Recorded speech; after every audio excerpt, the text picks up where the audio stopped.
The story of our diocese begins with mountains.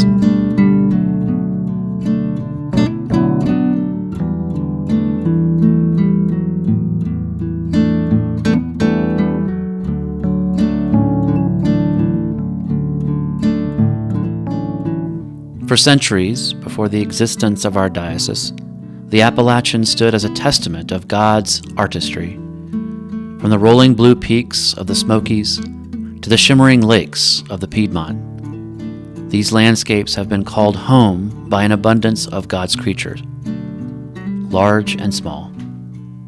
In fact, the foundation of the Episcopal Church in the Blue Ridge Mountains is built upon a fundamental appreciation of the sacred nature of our geography.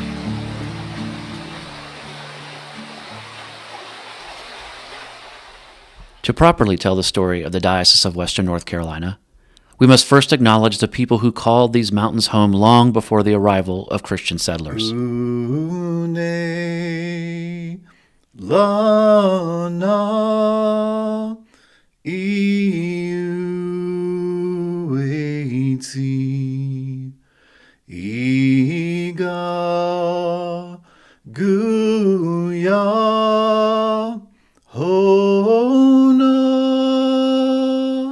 For centuries, the Catawba and the Cherokee peoples lived in abundant communities throughout the southern Appalachians.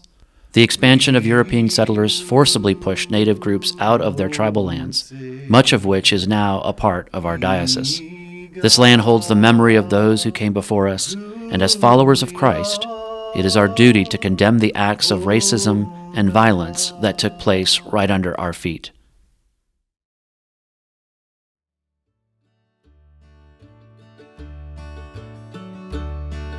Our story continues with a man named Robert Johnson Miller, more affectionately known as Parson Miller. He was a church planter and helped shepherd the earliest known Episcopal communities in our area, St. Andrews, St. John's, and Whitehaven chapels around the Piedmont and Foothill regions in the early 1800s. Throughout the 19th century, believers began to expand out west, settling deep into the Blue Ridge. In 1834, St. John in the Wilderness became the first church structure consecrated in our diocese, and throughout the second half of the 19th century, churches began to grow from Lincolnton to Murphy. The missionary spirit soon became a core piece of our diocesan identity. Missionary centers were established across the region, with many clergy serving clusters of churches.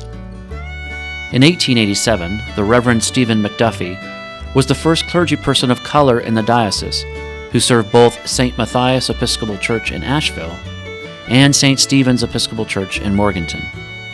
His impact on the diocese helped to expand ministry to communities of color and begin the work of repairing the breach, work that is still at the core of our mission and ministry today.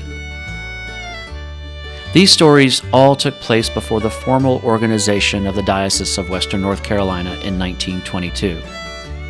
And yet, they set the foundation for who we would be, the Episcopal branch of the Jesus movement in Western North Carolina.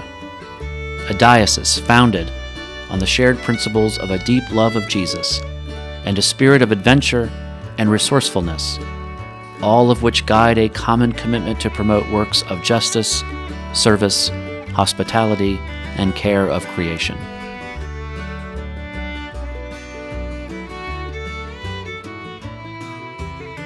These days, the values set upon our foundation are still clear in each and every one of our ministries. For the past 100 years, we have lived into these values with our actions, serving those on the margins, reaching out to the disenfranchised, and caring for these beautiful mountains we continue to call home. We are now home to close to 70 parishes and worshiping communities in 28 counties, and have many growing diocesan-wide ministries that continue to celebrate the diversity of our community. From the continued work of becoming beloved community to ministries for youth and young adults, from our cherished camp and conference centers to our deep love of creation care, our values have only strengthened as a community since our founding as a diocese.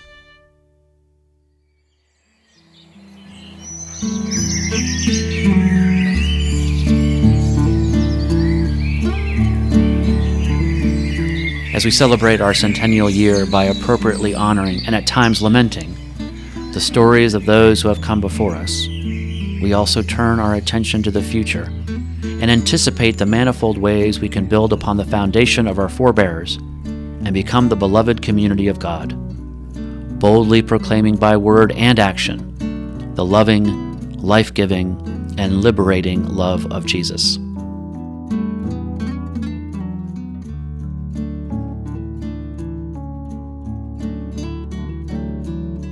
Our story as the Episcopal Diocese of Western North Carolina is still being written, carried on by the people of God who steward its resources and who share so freely the many gifts God has bestowed. Together, we enter these next 100 years partnering with God and with each other, holding true to our values as we are led by our love of Jesus.